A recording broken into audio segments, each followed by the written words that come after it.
నమస్తే you're watching ఆర్వం आप आर्वम देख रहे हैं మీరు చూస్తున్నారు ఆర్వం நீங்கள் பார்க்கிறீர்கள் आर्वम நீங்கள் कंडुकोंडिरक्किरीர்கள் आर्वम ನೀವು ನೋಡ್ತಿದ್ದೀರಾ आर्वम और अभी मैं क्योंकि सोनल बोल रही थी कि मैं पूरे इंट्रोडक्शन जितने भी साउथ इंडियन लैंग्वेजेस है उसमें कर लूँ। अच्छा, तेलुगु, तमिल, मलयालम और फिर लास्ट में कन्नड़ा कर कन्नड़ा।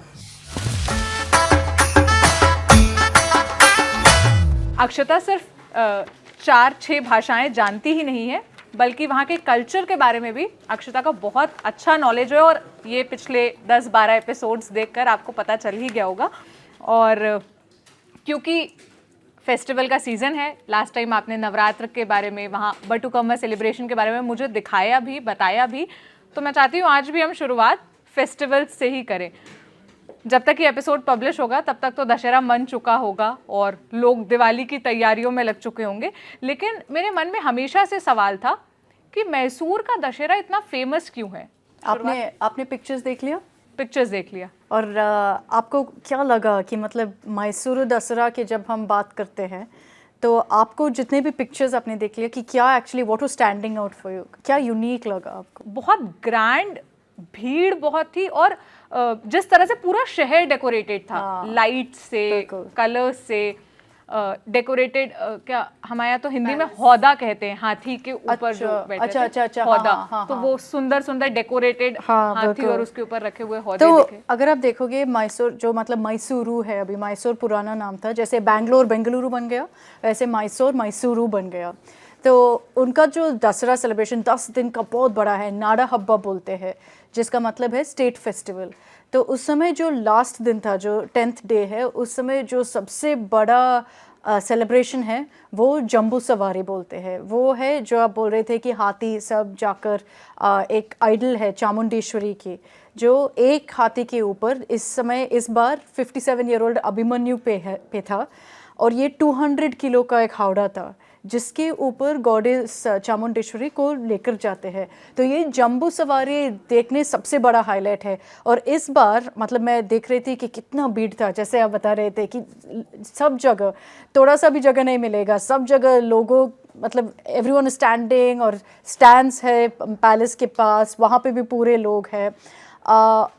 ओवरऑल कुछ 5 लाख लोग थे सिर्फ उस दिन मैसूर दसरा के लिए। तो उतना बड़ा सा फेस्टिवल है और बहुत ग्रैंडली मनाते हैं कि इस 10 दिन में ना हर दिन कुछ ना कुछ एक्टिविटी होता है।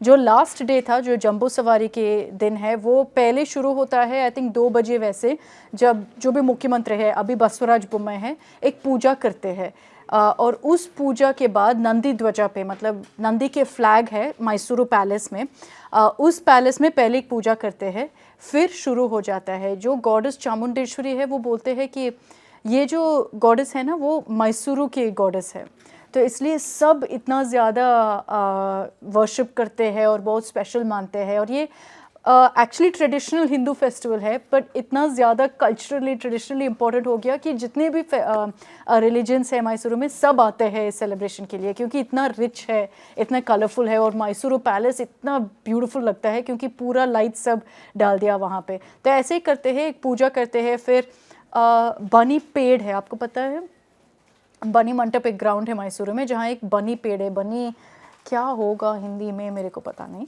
वो मैं सर्च कर लूँगी, लेकिन वो पेड़ पे मतलब वो पूजा भी करते हैं इस समय। और पहले पूजा चामुंडेश्वरी के लिए रॉयल फैमिली करते हैं, मैसूर की रॉयल फैमिली। उनका जो अभी महाराजा है वो है यदुवीर कृष्णदत्ता वोडेयर है रॉयल फैमिली वहाँ पे। तो एक्चुअली उनकी स्टोरी भी बहुत इंटरेस्टिंग है क्योंकि उनको अडॉप्ट किया था 2015 में। पार्ट ऑफ द फैमिली है, एक्सटेंडेड फैमिली था, लेकिन प्रमोदा देवी जो राजमाता बोलते हैं, जो क्वीन थी, उन्हें अडॉप्ट किया फॉर्मली और फिर यदुवीर ने महाराजा ऑफ मैसूर का टैग मिल गया। तो एक्चुअली ये जो महाराजा है उन्हें ही सेलिब्रेशंस पूरा लीड करता है। तो उसका एक पूजा करते हैं पहले वो बनी मंटप पे, फिर पैलेस में चामुंडेश्वरी की पूजा करते हैं, फिर वो जंबू सवारी जाता है। तो यही है, एक 5 किलोमीटर के डिस्टेंस कवर करते हैं और बहुत ज़्यादा हाथी है, सब हाथी का एक नाम है।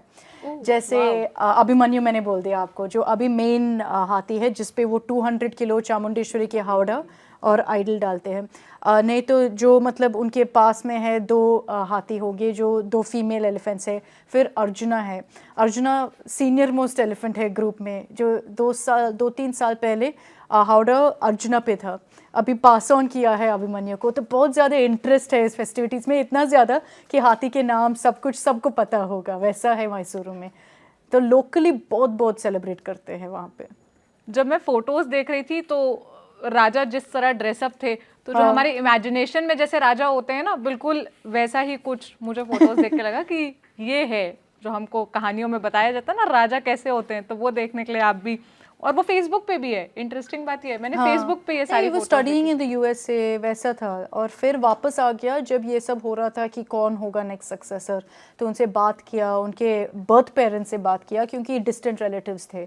तो फिर मतलब प्रमोदा देवी अनाउंस किया एक प्रेस कॉन्फ्रेंस में। बहुत ज़्यादा, मैं उस समय बैंगलोर में ही थी हाँ, और इतना ज़्यादा मतलब स्पेकुलेशन था कि कौन होगा, ये कौन है, यदुवीर कौन है, क्या कर रहा था। उनकी शादी उसके बाद हुआ तो उसके ऊपर भी ज़्यादा मतलब स्पेकुलेशन, और इतना ज़्यादा फोकस था लोकल मीडिया के लिए।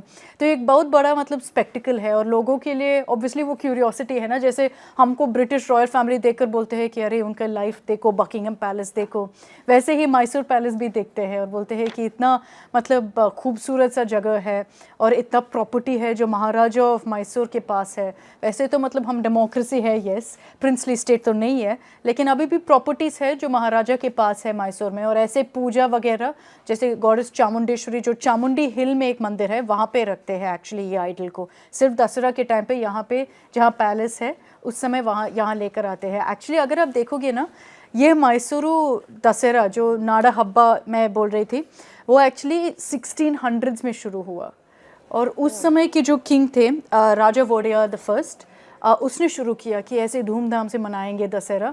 और उस समय से अब तक ऐसे हर साल इतना बड़ा से हुआ है, 2 साल छोड़कर, क्योंकि कोविड की वजह से उतना बड़ा नहीं हो रहा था, इसलिए इस साल ज़्यादा भी मनाया, क्योंकि 2 साल के लिए थोड़ा रिस्ट्रिक्टेड था। लेकिन 1600 से ये ऐसे ही फॉलो करके जा रहे हैं। बकेट लिस्ट में एक और ऐड करने की चीज़ मिल गई कि अगर किसी को साउथ जाना है, वहाँ के ट्रेडिशन कल्चर के बारे में देखना है, तो आप कर्नाटका के मैसूरू करेक्ट कर्नाटका भी सही बोला ना? कर्नाटका, हाँ, बिल्कुल, टेकिंग नोट्स, मैं सब सीख रही हूँ। तो वहाँ जा सकते हैं। इसी के साथ ही अगले खबर की तरफ बढ़ती हूँ। एक वीडियो बहुत वायरल हुआ अक्षता, जिसमें दशहरा के दिन स्टिक्स, डंडियाँ यूज़ करके कुछ कर रहे थे। मतलब मुझे समझ में नहीं आया, बाद में जितना न्यूज़ मैंने पढ़ा उसमें पता चला कि 2 लोग घायल भी हुए थे। क्या था वो सेलिब्रेशन? ये एक्चुअली ट्रेडिशन है, मतलब बिलीव इट और नॉट, जो फुटेज हम दिखाएंगे भी उसमें आप देख सकते हैं कि लोग मतलब मारपीट, ऐसे पूरा क्लैश हो रहा है, लेकिन एक्चुअली फेस्टिवल है। तो एक्चुअली परफेक्ट अपॉर्चुनिटी, अगर आपका एनिमी है बुलाओ, और फिर मतलब स्टिक लेकर बस हो गया सेलिब्रेट कर रहे हैं फेस्टिवल। लेकिन हाँ, ये जो फेस्टिवल है आंध्र प्रदेश के कर्नूल में सेलिब्रेट करते हैं हर साल। ये तो हेडलाइंस हो जाता है, क्योंकि इमेजेस तो इतना वायरल हो जाता है, और फिर कुछ तो मतलब इंजरीज है, कभी कभी डेथ्स भी होते हैं इसके वजह से। ये बन्नी फेस्टिवल है जो बोलते हैं, बन्नी, और वहाँ पे लोकली भी बोलते हैं करला समरम। करा मतलब तेलुगु में स्टिक है, समरम है एजिटेशन, तो मतलब एक्चुअल क्लैश जैसा, तो एक्चुअल लिटरल ट्रांसलेशन है। तो ये इसलिए ऐसे मनाते हैं। पहले मैं बताती हूँ कि क्या करते हैं ये लोग। 2 मतलब आई थिंक 10-11 विलेजेस है इस जगह में, जो सब आते हैं मंदिर में, और ऐसे पूरा स्टेज करते हैं। हाँ, जैसे मतलब इतना क्लैश हो रहा है, कुछ मोटिव है, वैसे पूरा स्टेज करते हैं। कुछ विलेजर्स ने एक आइडल लेकर आते हैं, और दूसरे विलेज भी बहुत उनके रोल बहुत सीरियसली मान के ऐसे आइडल लेने के लिए जाते हैं, स्टील करने के लिए, और ऐसे स्टिक्स के साथ पूरा क्लैशेस तो ये पूरा स्टेज्ड है, लेकिन फिर भी वायलेंस हो जाता है। और ये सिर्फ आंध्र के कर्नूल में। तो अगर आप देखोगे, हाँ, सिर्फ वहाँ पे होते हैं, लेकिन लोग तेलंगाना कर्नाटका से भी आते हैं इसके लिए, क्योंकि सब मानते हैं कि कुछ ना कुछ मतलब रिलीजियस कनोटेशन है इसका, तो वो मतलब उसके ऊपर अगर उनको कनेक्ट है तो वो भी आते हैं। तो तेलंगाना कर्नाटका से बहुत लोग आते हैं, तो उनके पास ऐसे स्टिक्स हो गए, बहुत बड़ा डंडा है, और उसके ऊपर अगर आप देखोगे मेटल सा एक रिंग होगा, तो और उसके बीच में साइड में ये भी है कि फायर के साथ, ऐसे आग के साथ आएंगे। तो ज़्यादातर इंजरीज जो है वो मतलब स्टिक से होता है, और फिर मतलब कुछ लोगों को बर्न इंजरीज भी होता है इसकी वजह से। और पुलिस क्या कर सकते हैं, अगर फेस्टिवल है, मनाना है, तो पुलिस ऐसे है क्योंकि मतलब कुछ मर्डर ना हो जाए, लेकिन वो भी इंटरफियर नहीं करते हैं इसमें। तो जितना भी वायलेंस होना चाहिए होने दो बस। डर गई मैं, मुझे नहीं जाना ये फेस्टिवल देखने। तो ये एक्चुअली अगर मैं बस थोड़ा सा ब्रीफली स्टोरी बताती हूँ कि क्यों करते हैं ये। बोलते हैं कि लॉर्ड शिवा भैरवा जैसा एक अवतार में आया था, और फिर मनी और मलसूरा, दो डीमंस को स्टिक्स के साथ ही बीट देम टू डेथ, मतलब मार दिया ऐसे ही। तो वो सेलिब्रेट करने के लिए, और जो उस समय हुआ था वो एनैक्ट करने के लिए ये हर साल आते हैं इस समय। अच्छा, जो मतलब जैसे हमारे यहाँ रामलीला को दिखाया जाता है ना कि हर साल रामलीला होती है, काइंड ऑफ ये कि वो जो हुआ था तो ये जो लोग हैं वो आइडल्स लेते हैं ये मल्ला मल्लेश्वर स्वामी के, और दूसरे विलेज गांव से आते हैं, पूरा मतलब ऐसे कि हम खींच के लेंगे, और इसलिए पूरे और फाइट ये कर दशहरा के दिन ही होता दशहरा के दिन हर साल एक दिन होता है, एक रात में एक्चुअली 1 to 6 AM वैसे मिडनाइट में होता है पूजा के बाद। तो ऑस्पिशियस भी है मारने। चलिए, तो फेस्टिवल्स के बारे में बात हो गई, कल्चर के बारे में बात हो गई, इसी बहाने हमने 2 राज्य भी कवर कर लिए। अब तीसरे राज्य की तरफ बढ़ती हूँ, जहाँ का बटुकम्मा सेलिब्रेशन दिखाने के लिए अक्षता मुझे तेलंगाना भवन तक लेकर गई थी।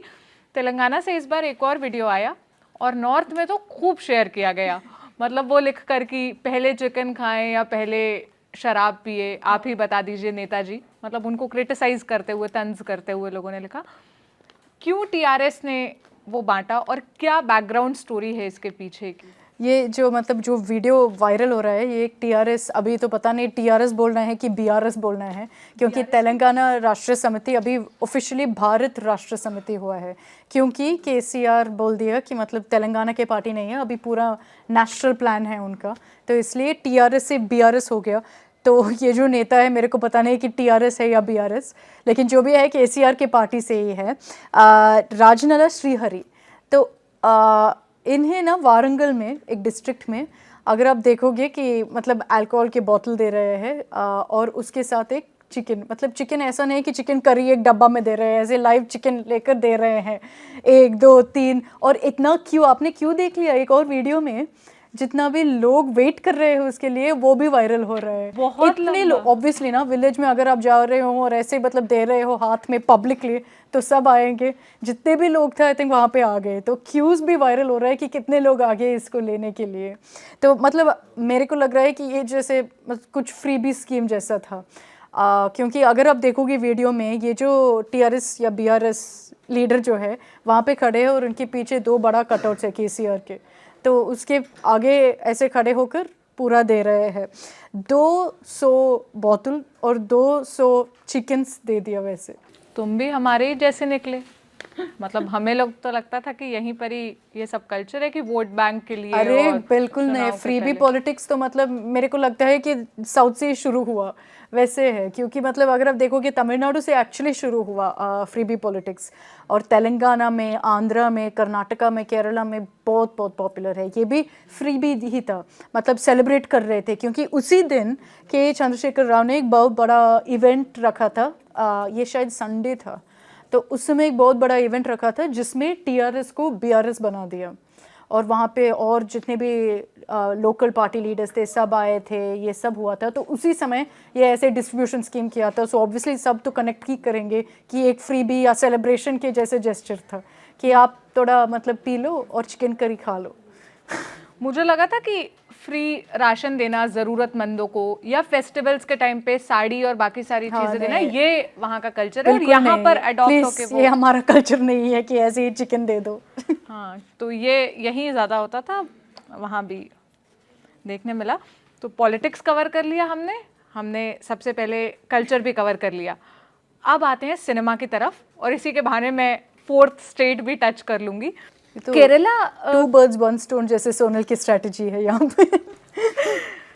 केरला के जो फिल्म प्रोड्यूसर एसोसिएशन है, इन्होंने श्रीनाथ भासी नाम के एक एक्टर को बैन किया है, क्यों इस एक्टर को बैन किया ये गया? बहुत बड़ा कंट्रोवर्शियल टॉपिक है केरला में। श्रीनाथ बासी एक बहुत पॉपुलर यंग एक्टर है केरला में। अगर आपने कुंभलंगी नाइट्स देखे हैं, जो बहुत पॉपुलर फिल्म है फहद फासिल के साथ, उसमें श्रीनाथ बासी था। तो अगर आप गूगल करोगे उनके नाम और पिक्चर देखेंगे तो ज़रूर रिकग्नाइज करेंगे, क्योंकि छोटे मोटे रोल्स थे फिल्म्स में, लेकिन अभी थोड़ा पॉपुलर भी है। तो इसके साथ थोड़ा सा कंट्रोवर्सी हुआ, क्योंकि उनका एक नया फिल्म आ रहा था, तो उस समय प्रमोट करने के लिए जा रहा था। और एक टीवी शो में, और या I think web online portal के लिए, एक फीमेल एंकर से बात कर रहे थे और कुछ सवाल पूछ रही थी। पर्सनल सवाल नहीं थे, कुछ फिल्म के बारे में, फिल्म के टाइटल के बारे में पूछ रही थी। और श्रीनाथ बासी गुस्से में अब्यूज़ कर दिया, और एटलीस्ट वही एलिगेशन है कि जब इंटरव्यू ख़त्म हो गया, उस समय ही थोड़ा इरिटेटेड लग रहा था, लेकिन जब इंटरव्यू ख़त्म हो गया तो उस समय द एलिगेशन ये है कि उसने वर्बली अब्यूज़ कर दिया ये टीवी एंकर को। तो ये जो एंकर है उसने कंप्लेंट फाइल कर लिया। और सिर्फ ये नहीं है, एक और दूसरा मेल एंकर एक एफएम चैनल के भी यही बोल दिया कि बसी बहुत इरिटेट हो गया एक सवाल से, और ऐसे मतलब बहुत गलती से बात की। तो इस कंप्लेंट फाइल करने के बाद जो आप बोल रहे थे, KFPA Kerala film producers association एक टेम्परेरी बैन लगाए थे लास्ट वीक ऑफ सितंबर से, शायद उस समय से इफेक्ट हुआ था। और एक टेम्परेरी बैन कितना समय के लिए कुछ पता नहीं है, लेकिन ये बैन श्रीनाथ बासी पे डाल दिया। वैसे अगर आप देखोगे कि हाँ केस है बासी के खिलाफ, अरेस्ट भी किया था, लेकिन बेल मिलकर ही इज़ फ्री नाउ। इनको एक्चुअली सपोर्ट मिल रहा है, जो काफ़ी सरप्राइजिंग है, क्योंकि अगर आप देखोगे केरला फिल्म इंडस्ट्री में बहुत ज़्यादा कंट्रोवर्सीज हुए हैं, लेकिन जो बड़े स्टार्स हैं ना उतना बात नहीं करते हैं। वो बहुत मतलब मीडिया शाय रहते हैं, और कंट्रोवर्शियल शाय तो बिल्कुल रहते हैं कि विवादित मुद्दों पर कोई बात ना बोलते। हाँ, मतलब करंट अफेयर्स पे या जो भी है बात नहीं करते हैं। इस पे एक्चुअली ममूटी, जो मतलब हम फॉन्डली ममू का बोलते हैं, ममू का बोलते हैं, हाँ तो ममूटी एक्चुअली एक स्टैंड लिया है इस पे, और बोल दिया कि ऐसे मतलब किसी उनसे काम छीनना या उनको काम नहीं देना वो गलत है। तो इसके ऊपर काफ़ी डिबेट हो रहा है, क्योंकि बस्सी को अभी सपोर्ट ममूटी से मिला है। ममूटी क्या बहुत बड़े स्टार है, सुपरस्टार है वहाँ पे। जैसे मतलब आप कमल हासन, रजनीकांत मान लो तमिलनाडु में, वैसे केरला में ममूटी और मोहनलाल दोनों सबसे बड़े स्टार है केरला में। उनके सन है दुलकर सलमान पता है ना? हाँ, यही प्रॉब्लम है कि अब तो आपको पता नहीं दुलकर सलमान, क्या बात कर रहे हो। ज़्यादातर लोग को उनको ही पता होगा, ममूटी नहीं, लेकिन हाँ ममूटी ही सबसे बड़ा स्टार है। ममूटी की सन है सलमान। तो इनका सपोर्ट भी आया है श्रीनाथ बासी के लिए, लेकिन अभी तो केस प्रोग्रेस हो रहा है, और अभी भी पता नहीं है कि बैन लिफ्ट कर दिया कि नहीं। अभी के लिए टेम्परेरी बैन अभी भी है, सिर्फ ममूटी बात किया है अब तक, और कोई नहीं बात किया बासी के लिए या खिलाफ। तो यही है पूरा कंट्रोवर्सी श्रीनाथ बासी के ऊपर। तो आप क्या सोचते हैं, क्या बैन सही है, गलत है, इस तरह से किसी को काम ना देना, जो भी एलिगेशंस उन पर लगे और जो केस चल रहा है? इसके बाद आपकी जो भी राय है आप हमें कमेंट सेक्शन में बता सकते हैं। और इसी के साथ अब मैं 5th स्टेट की तरफ बढ़ती हूँ। मैंने 5 स्टेट कवर कर लिए। एग्जैक्ट प्रोनाउंसिएशन बताइएगा कि मैं सही बोल रही हूँ या नहीं बोल रही हूँ। पोनियन सेल्वन, हाँ, ये फिल्म आई है ना? है। वैसे तो पोनियन सेल्वन 1 के बारे में जब हम पहले आई थिंक फर्स्ट आरवम एपिसोड में डिस्कस किए थे PS1 के ऊपर, क्योंकि उस समय टीज़र आए थे और मैं बहुत एक्साइटेड थी इस फिल्म के लिए। तो मैंने उस समय ही सौरभ को बोल दिया कि हाँ ये फिल्म तो मतलब स्टोरी तो करना पड़ेगा, स्टोरी अब बुक कुछ तो मतलब पूरा तो कवर कर लिया हमने इस स्टोरी पे, क्योंकि मेरे को इतना एक्साइटमेंट था इस फिल्म पे।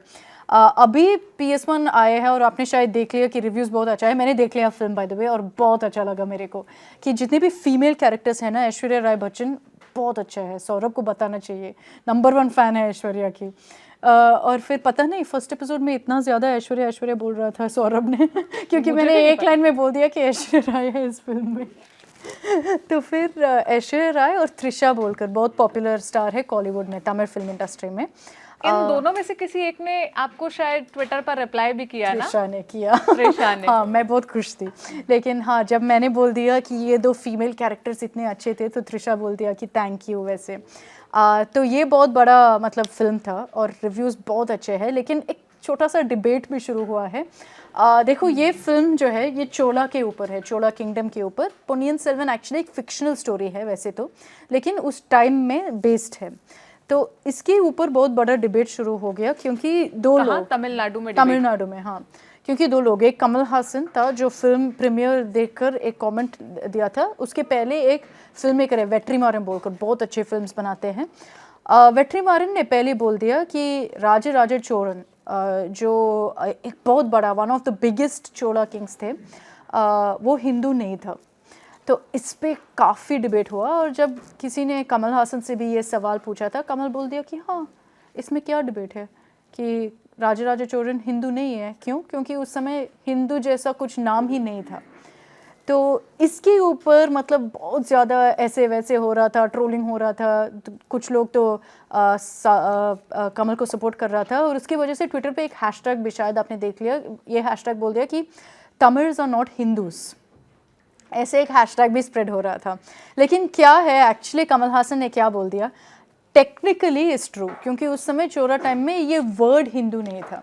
लेकिन एक्चुअली चोलस जो है वो शाइवाइट्स थे, मतलब लॉर्ड शिवा को वर्शिप करते थे। राजराजा चोरन, शैव्य, जिन्हें हम नॉर्थ इंडिया में शैव्य कहते हैं। शैव्य, अच्छा। तो राजराजा चोरन जो है एक बहुत खूबसूरत मंदिर भी बिल्ड किया था तंजावुर में, बृहदीश्वर मंदिर बोलकर। तो वो एक मंदिर है ना, तो फिर हिंदू कैसे नहीं हो सकता है, वही काफ़ी लोग पूछ रहे थे। तो कमल हासन बोल रहे थे कि देखो उस समय में साइनोवम थे, ये लोग थे, शाइवाइट्स थे, वैष्णवाइट्स थे, वैसे थे, लेकिन हिंदू का कुछ शब्द नहीं था। वो सही है जो कमल हासन बोल रहे थे, क्योंकि कमल बोल रहे हैं कि जो हिंदू का शब्द है वो ब्रिटिश टाइम से आया था। लेकिन कुछ लोग ये भी बोल रहे हैं कि देखो, अगर आप देखोगे राजराजा चोरन आज एक शाइवाइट थे, बहुत स्टॉन्च लॉर्ड शिवा डिवोटी थे। तो उस समय अगर मतलब शाइवाइट बोलते थे, अभी क्या होगा, अभी तो हिंदू ही होगा ना। तमिल लोग को कुछ और मतलब कुछ और रिलीजन मानते हैं। हिंदुइज्म जो और इस पे भी काफ़ी डिबेट हुआ था कि मनुस्मृति, सनातनी, वो सब हम मानते नहीं हैं। इसके ऊपर बहुत चर्चा हुआ था। लेकिन ये इसलिए शुरू हुआ क्योंकि कमल हासन और वेट्रीमारन ने बोल दिया कि हिंदू का शब्द उस समय नहीं था, जो सही है। लेकिन ये भी है कि अगर आज आप वैष्णवाइट से शाइवाइट से मिलते हैं, वो सब हिंदू ही है। तो अगर राजराजा चोरन उस समय शाइवाइट बोलते हैं, आज बोलते हैं कि शाइवाइट है, तो हिंदू ही होगा। कंट्रोवर्सी को हम हटा देते हैं, फिल्म कैसी है, देखी जानी चाहिए एक बार जाए। बिल्कुल, बहुत बहुत अच्छा है। बाहुबली जैसा एंडिंग है थोड़ा सा, कि क्लिफ हैंगर जैसा, और नेक्स्ट पार्ट को वेट करना पड़ेगा। कल की कृष्णमूर्ति पहले कॉलम्स लिखा करती थी, हाँ, और फिर वो एक बुक बना में दिया। 5 बुक थी ना शायद, क्योंकि 5 इतना वॉल्यूम थी। पॉपुलर था, हाँ। और ये फिल्म तो 2 पार्ट में है। तो इस बात की भी बहुत तारीफ हो रही है कि जो इतना फैला हुआ सब्जेक्ट है या इतना वाइड सब्जेक्ट है, उसको कंपाइल करके 2 पार्ट थोड़ा सा मतलब डिविएशन है स्क्रिप्ट से भी, लेकिन उतना ज़्यादा नहीं है। तो इसी के साथ रिकमेंडेशन वाले सेक्शन की तरफ भी बढ़ जाती हूँ। एक रिकमेंडेशन तो दे दिया कि पोनियन सेल्वन बिल्कुल, हम देखने जा सकते हैं। 100%। और क्या रिकमेंडेशन आपके पास? एक बुक है जो मैं अभी पढ़ रही हूँ, जो बहुत अच्छा है। उसका नाम है वल्ली, बाय शीला टॉमी। एक्चुअली ये बुक है केरला के वायनाड के ऊपर बेस्ड है, तो मतलब काफ़ी हिस्ट्री पे जाता है, फिक्शनल टेल है। और ऐसे 1970s शायद कवर करते हैं कि वायनाड की स्टोरी क्या था, नक्सलिज्म से उनका ट्रिस्ट और एक्सपीरियंस क्या था। तो बहुत अच्छा बुक है मेरे को लग रहा था। एक्चुअली एक मलयालम बुक है, शीला टॉमी ऑथर है, और बुक का नाम है वल्ली, लेकिन ट्रांसलेट भी हुआ है इंग्लिश में, क्योंकि मैं भी नहीं पढ़ सकती हूँ मलयालम। तो एक्चुअली इंग्लिश का ट्रांसलेशन भी बहुत अच्छा है, वल्ली है नाम। जब अभी बीच में आपने किसी के बारे में मुझसे, कौन एक्टर थे, सलमा नहीं, कौन सा अभी आपने दुलकर बीच में सलमान। हाँ, दुलकर सलमान के बारे में जब अभी अक्षता ने मुझसे पूछा, तो मेरा बिल्कुल ब्लैंक एक्सप्रेशन था। रीज़न ये है कि फिल्म तो छोड़ दीजिए, साउथ के फिल्म में मैंने बॉलीवुड का भी कुछ नहीं देखा, और इस बात के लिए जो अभी तो शुरू करना पड़ेगा, तो मैं तो इंश्योर करूँगी।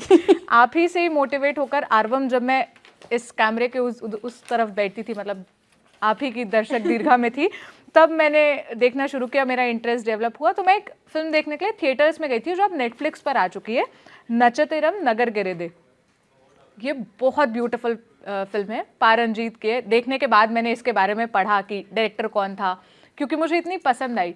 ये कास्ट बेस्ड इशू पर फिल्म है, और मैं आपको भी रिकमेंड करूंगी। और जो मैंने नहीं देखी, लेकिन मैंने बहुत अच्छी चीज़ सुना है इस फिल्म के बारे में। पारंजित एक बहुत अच्छा डायरेक्टर है, रजनी की फिल्म भी डायरेक्ट किया था, और पारंजित वैसे तो पोनियन सेल्वन के ऊपर उसने भी काफ़ी कंट्रोवर्शियल बात कर दिया कि चोरस बहुत कास्टिस्ट थे, तो इसने ये भी बोल दिया कि लेकिन हाँ पारंजित की ये फिल्म जो कास्ट के ऊपर ही है बहुत अच्छा है, मैंने सुना है। हाँ लोअर कास्ट की एक लड़की के बारे में मतलब स्टोरी उसके अराउंड रिवॉल्व होती है, उसमें थिएटर भी है, उसमें स्टोरी भी है, उसमें एक्शन भी है, थोड़ी लंबी थोड़ी खिंची हुई लगी लेकिन मस्ट वॉच है, मतलब एक बार तो आप मेरी जरूर वीकेंड वॉच लिस्ट तो हो गया। देख सकते हैं। कमेंट सेक्शन की तरफ बढ़े। ठीक है, अभय सिंह लोधा ने बोल दिया I think I liked the older version itself of the show. Akshata अक्का, अक्का ओके अक्का मतलब मैं एल्डर सिस्टर हूँ। चेची लास्ट टाइम किसी वो ने बोला मलयालम में है, ये तमिल में है। था। ओ Since you at least covered one story of each state, episode comes only once a week, therefore it's recommended from you. Take one main event from each state and discuss about it and enrich the viewers. Lots of love from Vellore, Tamil Nadu. அப்படியா ना सरी, okay अक्का சொல்லலாம். But ये आपने मतलब आपने comment दे दिया, आई थिंक ज़्यादा लोग भी बोल दिया यही कि एक टॉपिक मत रखो, जितने भी स्टेट्स में एक टॉपिक ले लो, तो वैसे ही कर लिया हमने इस बार, तो अभी और फीडबैक दे दीजिए कि ये ठीक था कि नहीं और फिर इम्प्रूव कर लेंगे। दिनेश दुबे ने लिखा कि good presentation by both girls, they should be repeated in future also. Thank you Dinesh. मेरा प्रेजेंटेशन तो कुछ नहीं है, मैं सिर्फ अक्षता से सीख रही हूँ और कोशिश कर रही हूँ कि अक्षता के शो को जैसे सूत्रधार जिसे कहते हैं ना बांध सके। आप ही बताइए, पहले एपिसोड में ही डेब्यू में ही सोनल इतने अच्छे से किया, तो मेरे रोल क्या है इसमें? अच्छा एक और है पाउडर पिल, ग्रेट अकाउंट एपिसोड नेम होगा मुझे लगता है ये। Great episode. I hope there are more such episodes in the offing where one gets to learn about the vibrant culture and rich traditions of southern India. Not everything is about politics after all. Salutations to Nari Shakti, very well narrated. Thank you, Powder Pill. आपके नाम तो पता नहीं, लेकिन thank you very much. Lakshmi Chauhan, next Sunday जिस किसी भी festival की सेलिब्रेशन के लिए आप जाए तो प्लीज़ बता दिया करें, हम भी आकर आपके साथ सेलिब्रेट करेंगे। क्यों नहीं लक्ष्मी, हम मतलब मैसूर जा सकते थे और आपको तो 100% बोल देंगे, लेकिन हाँ अभी तो देखना पड़ेगा कि कहाँ पे जा सकते हैं। दिल्ली में भी प्लान करना है। बहुत सी जगह हम इसलिए भी नहीं जा सकते क्योंकि अक्षता टीवी में काम करती है और टीवी की लीव जो नहीं लाइफस्टाइल है वो बहुत बहुत बिजी होती है। आपको वीक ऑफ के दिन भी ना ऐसे रिक्वेस्ट करके देते हैं 2 घंटे के लिए आ जाओ प्लीज़ कवर कर लो, तो मैं टीवी छोड़ के डिजिटल आकर तो बड़ा खुश हूँ। लेकिन हाँ, तो सोनल को पता है, फर्स्ट हैंड एक्सपीरियंस है कि कैसा है एक्चुअली। कई फेस्टिवल हम कोशिश करते हैं कि तस्वीरें दिखा ले, आजकल वीडियो का ज़माना है, वीडियो आ जाते हैं तो वो देख के कवर कर ले, लेकिन कोशिश करेंगे कि ग्राउंड पर जाएं। तो जो भी आपके सुझाव हैं, जो भी आपको अच्छा लगे बुरा लगे, कैसे ये शो बेहतर हो सकता है, आप हमें बताते रहिएगा ताकि सुधार करते रहें और ये शो अच्छे से चलता रहे। आप कुछ कहना चाहेंगे? नहीं बिल्कुल कुछ नहीं। कुछ नहीं। Thank you. Thank you.